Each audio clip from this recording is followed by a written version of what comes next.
예, 오늘은 이제 금요일이기 때문에 우리 신앙 강좌를 하게 되는데요. 우리 창세기부터 요한계시록까지 성경에 나타난 재물관을 우리가 공부하려고 합니다. 오늘은 우리 성경에 나타난 재물관 10번째 시간인데요. 예수님의 재물관 3번째 시간입니다. 다음 주까지 아마 예수님의 재물관 끝날 것 같은데요. 오늘은 좀 양이 많아서 아마 좀 이렇게 좀 읽으면서 이렇게 강의를 진행해 드리겠습니다. 자, 오늘은 마태복음 6장 34절에 그러므로 내일 일을 위하여 염려하지 말라는 본문을 살펴보고자 합니다. 재물에 대한 그런 교훈이 염려에 대한 교훈으로 끝나는 것은 이유입니다. 그죠? 우리 마태복음 6장 19절에 보면 보물을 너희를 위해서 땅에 쌓아두지 말고 하늘에 쌓아두라 말씀을 하시면서 이제 22절에 보면 눈은 몸의 등불이니, 그러니까 물질 문제하고 영적인 우리가 눈을 이렇게 연결시키고 있고, 이제 마지막으로 염려 문제, 재물로 시작해서 염려로 끝나는 것이 특이하다는 거죠. 부를 얻고자 하는 마음, 여기서 부를 얻고자 하는 마음은 어떤 마음인가 하면 뭐 돈을 좀 이렇게 벌려고 하는 그런 마음이 그건 아니고요. 부를 갑자기 좀 이렇게 한꺼번에 많이 벌고 싶은, 이 월급 받아고 언제 집 사나, 그래서 부에 대해서 좀 욕심이 생기는 그런 마음을 말합니다. 재물을 섬기고자 하는 유혹은 어디서 나온다고요? 탐심에서 나옵니다. 그러나 그 10년에는 말이죠, 마음 깊숙한 곳에는 우리의 위상과 안정과 생존에 대한 불안이 깔려 있습니다. 그래서 이제 욕심을 부리게 된다는 거죠. 어거스틴은 우리의 마음이 당신 안에서 안식하기까지는 우리에게는 안식이 없나이다 라고 했습니다. 우리가 내일에 대한 염려로 쉬지 못한다면 우리 마음이 참된 고향을 찾지 못했다는 것을 반증합니다. 그죠? 믿음의 사람들은 주님 안에서 참된 안식이 있어야 되는데 생활에 대한 염려를 한다는 것은 진정한 그 안식, 마음의 고향을 찾지 못했다는 것을 반증한다는 거죠. 내일 일을 염려하지 말라는 말은 내일 일을 전혀 준비 없이 맞으라는 그런 말은 아닙니다. 이 말은 하나님께서 우리를 돌보신다는 사실을 기억하고 하나님의 자녀로서 존엄성을 지켜야 된다는 것을 의미합니다. 한날의 괴로움은 언제 족하다고요? 그날에 족하니라. 미리 당겼어도 걱정하지 말고, 또 지나간 것도 겹쳐서 걱정하지 말고, 한날의 괴로운 것은 그날로 끝내라. 하나님은 내일도 해가 뜨게 하실 것이고 또 그분의 백성들과 함께 하실 것입니다. 천국 백성들은 내일 일은 내일로 미루고 오늘은 소매를 걷어붙이고 오늘 당할 문제들을 대면해야 합니다. 이 슬라티는 근심이 하나님을 부정하는 태도를 다음과 같이 설명하고 있습니다. 이 부는 말이죠, 우리가 욕심을 가질 수도 있지만 부에 대해서 근심을 할 수 있다는 거죠. 여기에 대해서 슬라티는 이렇게 설명하고 있는데요. 예수님은 금전욕 속에 부, 만몬으로부터 우상을 받들게 되는 경향이 우리에게 있다는 것과 근심 속에 하나님을 부정하는 태도가 있다는 것을 아셨습니다. 그렇죠. 우리가 물질 때문에 내일 일을 우리가 염려한다. 물론 우리가 살아가면서 돈이 필요하고 우리 걱정을 하게 되죠. 신경을 쓰게 되는 것은 사실입니다. 여기서 이제 염려한다는 것은 말이죠, 지나치게 그 문제에 골몰하는 것을 말하는 거거든요. 그렇게 하는 것은 무엇을 의미하는가 하면 하나님을 부정하는, 하나님이 계신데, 이전에 제가 그런 예를 한번 들은 적이 있습니다.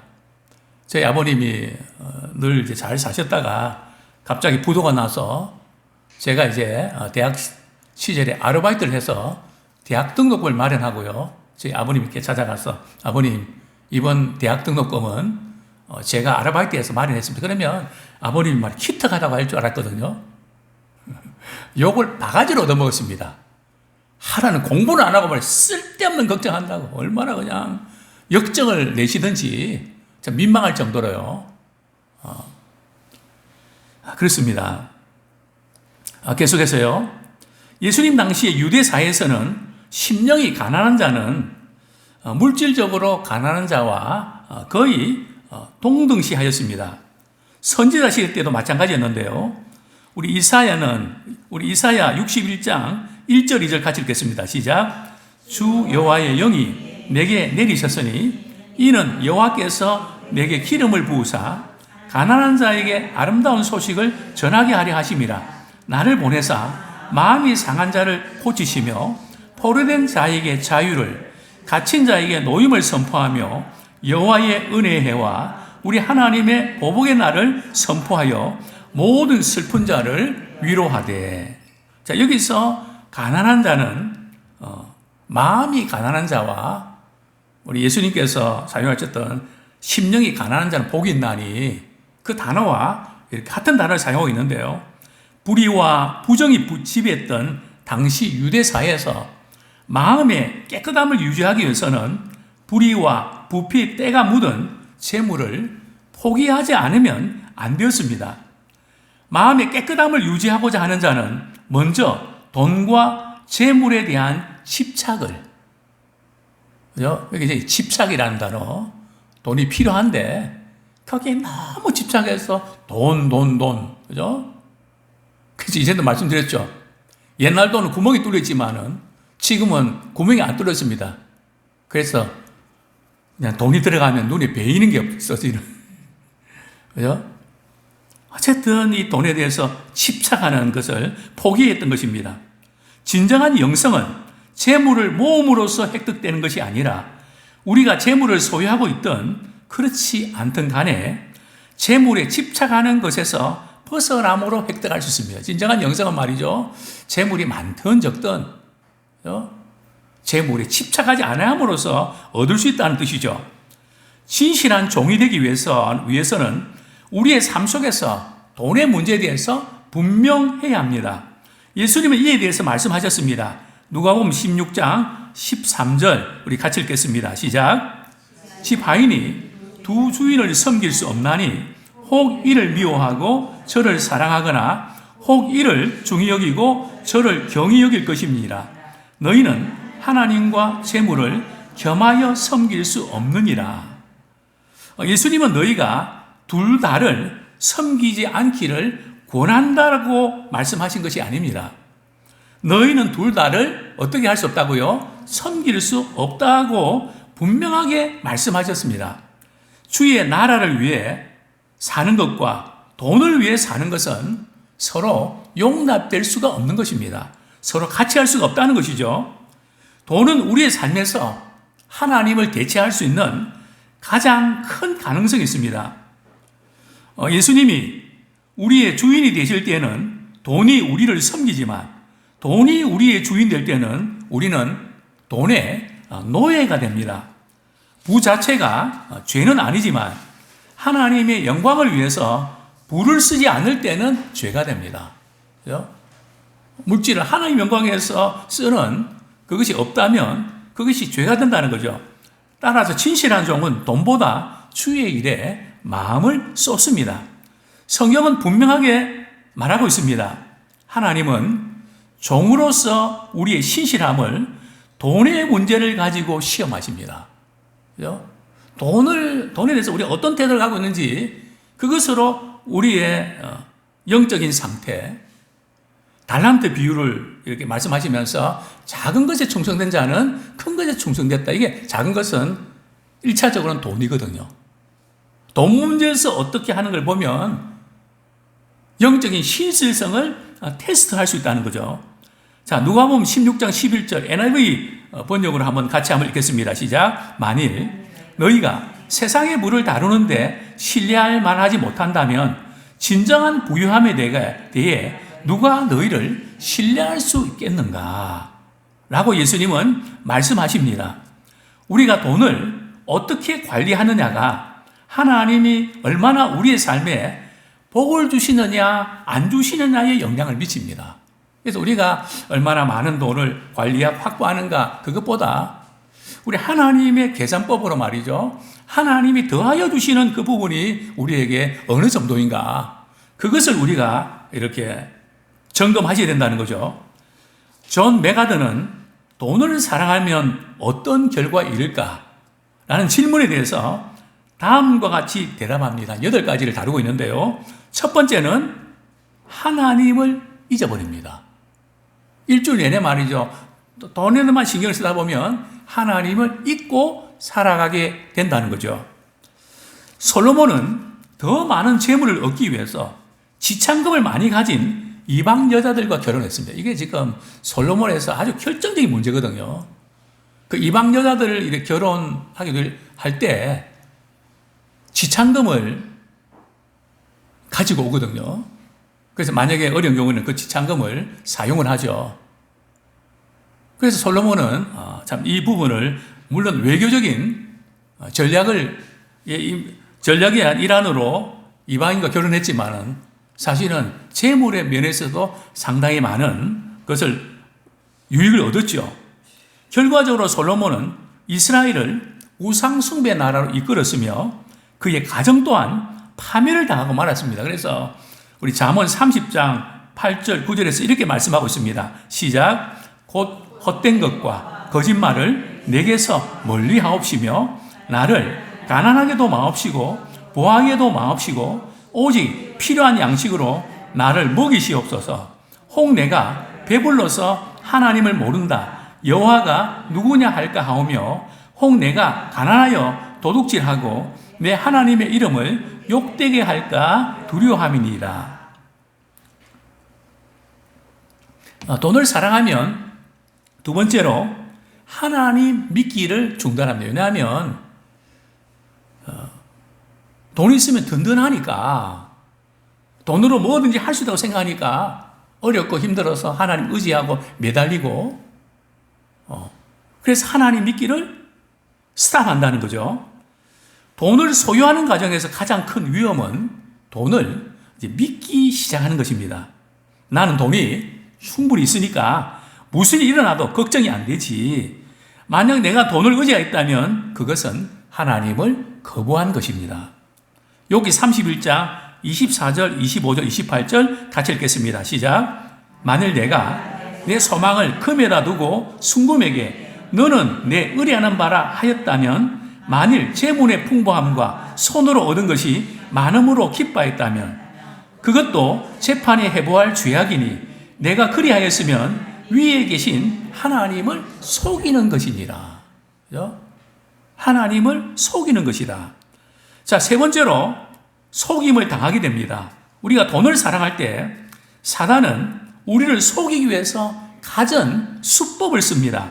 우리 마가복음 4장 19절 같이 읽겠습니다. 시작. 세상의 염려와 재물의 유혹과 기타 욕심이 들어와 말씀을 막아 결실하기 못하게 하는 자요.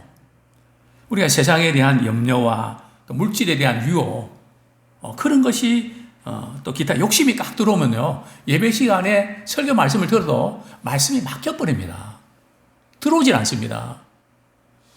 성경에는 말씀이 막히는 여러 가지 케이스가 있는데요, 정욕에 눈이 멀어도 말씀이 막히고요, 또 물질에 눈이 멀어도 욕심을 가져도 막히고요, 그리고 세상에 대한 염려를 잔뜩 하고 있으면 말씀이 막혀서 결실치 못합니다. 믿음이 자라지가 않는다는 거죠. 돈이 있다고 생각될 때 우리는 흔히 모든 것을 가진 걸 착각합니다. 이런 거죠. 돈 있으면 뭐든지 못해. 돈 있으면 다 할 수 있다고. 그게 이제 착각이죠. 언제 착각합니까? 사랑하는 사람이 암투병하면서 이렇게 병원에 계실 때, 중환자실에 이렇게 계실 때, 정말 부유한 어떤 권사님, 그 남편이 병상에서 고통당을 보고, 목사님,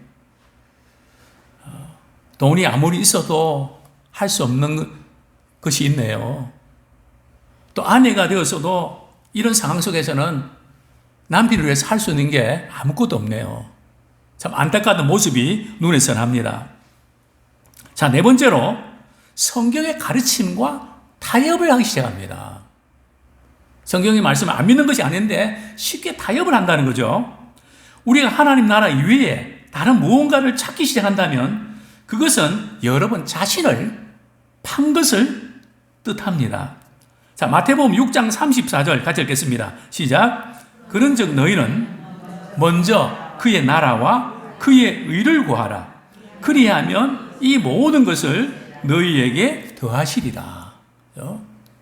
그래서 항상 우리는 이 먼저 그의 나라와 의를 구하면 구해야 되는데 우리는 항상 어쨌든지 우리가 이제 먹고 살만하면 돈을 확보하고, 그죠? 돈을 벌 때 벌어야 된다는 그런 조급함, 그것이 있어서 뭔가 어느 정도로 확보한 다음에 주님이 기뻐하신 삶을 살겠다. 근데 확보한 다음에는 그렇게 되나요? 너무 바쁩니다. 그죠? 또 다른 일에 너무 분주하기 때문에 그게 안 됩니다. 그래서 우리는 돈이 있든지 없든지 또 시간이 있든지 없든지 먼저 그의 나라와 그 일을 구하는 것이 우리 삶의 체질이 되기를 소원합니다. 자, 다섯 번째는 돈을 사랑하면 불완전한 토대를 의지합니다. 서울에 이제 물폭탄으로 말이죠. 뭐 강남도 그렇고 양재천도 그렇고 오늘 보니까 뭐 그냥 교통 말이죠. 여기저기가 지금 막혀 있는 기반이 약해서 말이죠. 무너져서 뭐 이런 현상이 나타나는데 우리 신앙도 마찬가지입니다. 우리 삶도 마찬가지입니다. 불완전한 토대, 돈을 의지할 때에 이런 일이 일어난다는 거죠. 우리가 돈을 믿기 시작할 때부터 우리는 빨리 사라져 없어질 것을 믿게 됩니다. 돈이라는 불완전한 토대를 의지해서는 안 됩니다. 잠언 23장 5절입니다. 같이 읽겠습니다. 시작. 내가 어찌 험한 것에 주목하겠느냐. 정령이 재물은 스스로 날개를 내어 하늘을 나는 독수리처럼 날아가리라. 그죠? 또 갑자기 이렇게 뭐 투자해갖고 부자가 됐으면 그 재물은 중년에 떠나서 어리석게 된다고 성경 말씀합니다. 갑자기 이렇게 돈이 많이 벌어지는 것이 그렇게 좋은 것은 아닙니다. 자, 여섯 번째, 은혜를 모릅니다. 돈을 사랑하면 은혜를 은혜로 여기지 못하고 당연하게 여긴다는 거죠. 하나님은 이스라엘 백성들이 풍부하게 될 때에 경계하라고 말씀하십니다. 배부를 때에. 그죠? 조심하라고 말씀하셨는데요. 신명기 8장 14절 말씀. 시작. 내 마음이 교만하여 내 하나님 여호와를 잊어버릴까 염려하노라. 교만하니까 마음이 높아진다는 거거든요. 돈이 들어가면 뭔가 이렇게 으스개지기도 하고 갑질하게 되는 그런 현상이 나타난다는 거죠. 자, 일곱 번째, 하나님의 것을 도둑질합니다. 우리가 돈을 사랑할 때에 자신을 위해서 그 돈을 자꾸 오래 붙잡고 간직하고 싶어 합니다. 이것은 하나님의 것을 도둑질하는 것입니다. 말라기 3장 8절입니다. 시작. 사람이 어찌 하나님의 것을 도둑질하겠느냐. 그러나 너희는 나의 것을 도둑질하고도 말하기를 우리가 어떻게 주의 것을 도둑질하였나이까 하는도다. 이는 곧 11조와 헌물이라.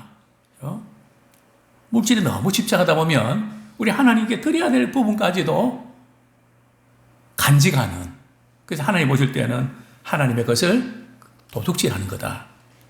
자, 여덟 번째, 하나님의 것만 도둑질하는 것이 아니라 다른 사람의 것도 도둑질합니다. 물질에 대한 욕식 때문에요. 요한일서 3장 17절 같이 읽겠습니다. 시작. 누가 이 세상의 재물을 가지고 형제의 궁핍함을 보고도 도와줄 마음을 닫으면 하나님의 사랑이 어찌 그 속에 거하겠느냐. 형제 궁핍을 보고도 도와줄 마음을 막으면 결국은 형제들의 것을 도둑질하는 것이 됩니다. 이것은 조금 고차원의 어떤 그런 부분인데요. 물질에 욕심이 생기면 우리 다른 사람의 것도, 그죠? 빼앗아버리는, 나봇의 포도원도 말이죠. 아왕이 빼앗아버리는. 또 세상에 재물을 주신 것은 좀 주변에 어려운 분들을 좀 나누고 베풀라고 주신 것인데 마음을 딱 닫아버리면 그것은 형제들의 것을 뭐 한다고요? 도둑질하는 것이다. 그래서 우리는 늘 우리 주변에 참 이렇게 도움이 필요한 분들 향해서 또 물론 잘 분별도 해야 되지만 주님께서 그런 마음 주실 때 나누고 베푸는 일에 힘쓸 수 있기를 소원합니다. 유동주는 돈을 섬긴다는 의미를 다음과 같이 해석하고 돈을 주로 섬기는 구체적인 사례들을 몇 가지 들고 있습니다. 이제 좀 사례를 좀 살펴보겠는데요. 돈이 하나님의 것이라는 전제를 망각할 때 부한 신자나 가난한 신자가 공이 빠지기 쉬운 올무는 돈을 섬기게 된다는 것입니다. 여기서 우리가 알아야 할 것은 재물, 즉 돈 그 자체는 만몬이 아니라는 사실입니다. 돈이 만몬이 되는 것은 신자가 돈을 사랑하고 돈에 집착하고 돈을 섬기게 될 때입니다. 그러면 돈을 섬긴다는 말은 무슨 말인가요? 돈을 섬긴다는 말은 돈을 기준 삼다, 판단의 근거를 삼다라는 뜻입니다. 무슨 일을 하려고 할 때 그 일을 하고 안 하고의 판단 기준을 돈, 즉 경제적 이득 또는 세상적 안락에도 두고 가부를 결정한다면 그것이 돈을 섬기는 것이 됩니다. 이제도 그런 말씀을 한번 드린 적이 있습니다. 우리가 주님의 일을 할 때 우리가 1년 동안 예산 세운 것도 우리가 확인해야 되고 또 지금 얼마 있는지도 우리가 점검하는 거 필요합니다. 그러나 우리가 주님의 일을 할 때는 그거보다 더 중요한 것이 그것이 주님이 기뻐하시는 일인가. 그것이 1순위가 된다는 거죠. 그리고 그 다음에 이제 필요한 돈을 마련해야 되겠죠. 그러나 만약 그렇게 하지 않고 돈에 맞춘다면 그것이 돈을 섬기는 경우가 될 수 있다는 거죠. 딱 계획 맞춰서 우리가 하는 것도 필요합니다. 그죠? 그러나 우리는 어떤 경우들은 그것을 뛰어넘을 수 있어야 됩니다. 자, 예를 들면 말이죠. 우리 동남아시아에 지금 4번째 교회를 세웠는데 또 저희들이 선교할 때부터 이전에 우리 장로님이 한 7분 계셨는데요. 전 처음 목회하면서부터 선교에 대한 소원을 주셔서 우리가 선교를 우리 해야 됩니다. 그럴 때마다 늘 교회는 돈이 없습니다. 건축할 이렇게 돈을 늘 적금을 뒀는데요.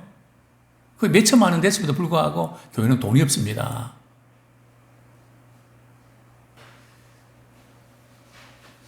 그래서 처음에 이제 선교를 시작할 때 제 통장, 개인 통장 하나 개설해서 제가 그때 매달 어떤 우리 권사님 회사에 신우회를 인도하면 10만 원을 봉투에 넣어주셨습니다.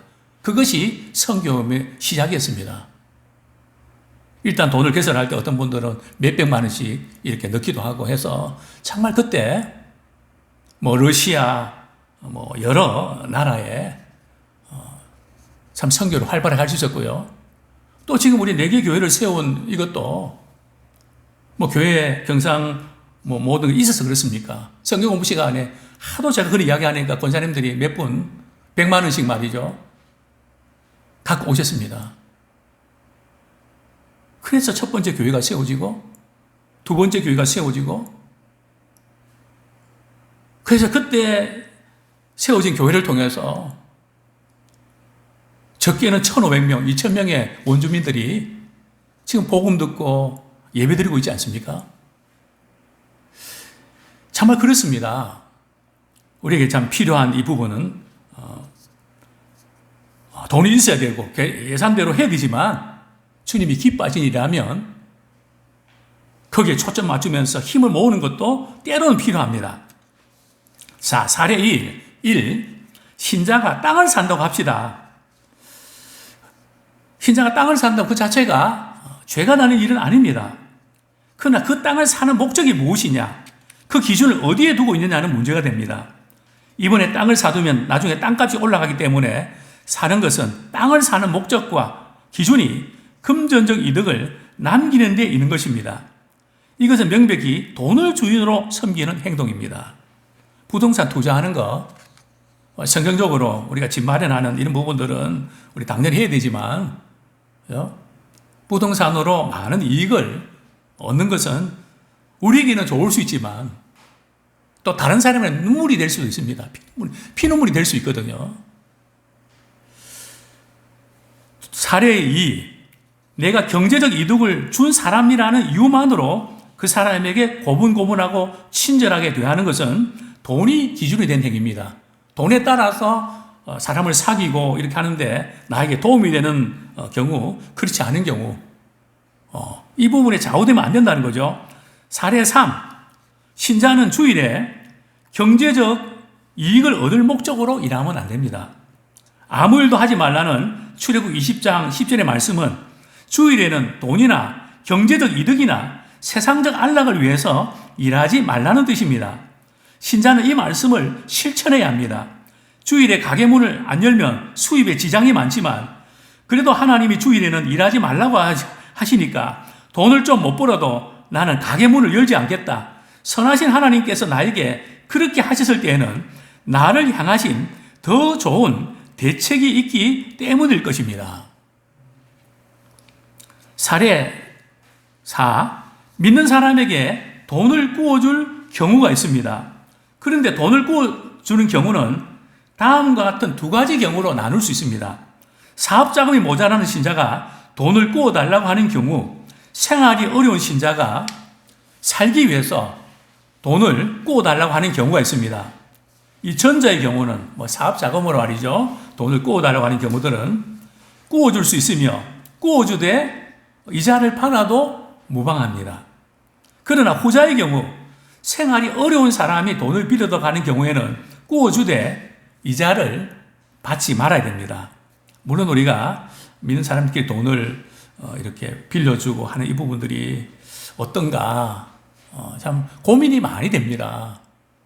왜냐하면 교회에서 이제 돈 거래를 하다 보면 별 문제가 없는 경우도 생기지만 문제가 생기는 경우는 돈을 빌려준 사람도 떠나게 되고 또 돈을 갚지 못한 사람도 떠나게 되는 아주 교회 안에 상당히 어려운 문제들이 발생할 수 있습니다. 호구지책이 막막해서 돈을 빌리는 사람에게 이자를 보고 돈을 구워주는 것은 돈을 주인으로 섬기는 행위입니다. 저는 어떤 목사님 교회에서 이제 건축을 하는데 말이죠. 돈이 없어서 은행에 대출하는데 은행 대출도 어렵고 그래서 장로님이 제가 좀 이렇게 돈을 빌려보겠습니다. 근데 상당히 그 대출 이자가 높았습니다. 한 5년이 지났는데 이자만 한 2억 정도 넘었습니다. 5억이 7억이 돼버린 거죠. 나중에 알고 보니까 누구 돈을 빌려준가 하면 자기 돈을 빌려준 겁니다. 결국은 목사님은 화도 나고 또 장로님은 그동안 내가 이렇게 참 봐드리고 했는데 그래서 결국은 그 돈을 그 교회를 나올 수밖에 없는 그런 상황까지 직면했습니다. 참 가슴 아픈 그런 일이죠. 성경은 이것을 금하고 있습니다. 출애굽기 22장 25절입니다. 같이 읽겠습니다. 시작. 내가 만일 너와 함께한 내 백성 중 가난한 자에게 돈을 꾸이거든 너는 그에게 체주같이 하지 말며 별기를 받지 말 것이며 자, 별기는 이자를 말하는 거죠. 레위기 25장 35절 32절에서도 생활이 곤란한 자가 돈을 빌려달라고 할 때 이자를 받고 꾸어주는 것을 금하고 있습니다. 우리 같이 읽겠습니다. 시작. 네 형제가 가난하게 되어 빈손으로 내 곁에 있거든 너는 그를 도와 거류민이나 동거인처럼 너와 함께 생활하게 하되 너는 그에게 이자를 받지 말고 내 하나님을 경외하여 내 형제로 너와 함께 생활하게 할 것인즉 너는 그에게 이자를 위하여 돈을 꾸어주지 말고 이익을 위하여 내 양식을 꾸어주지 말라. 예수님께서 이렇게 참 돈 문제에 대해서 많이 말씀하셨는데 우리 다음 주에 우리 한 번 더 이렇게 누가복음 있는 말씀 가지고 이렇게 함께 도전받았으면 좋겠습니다.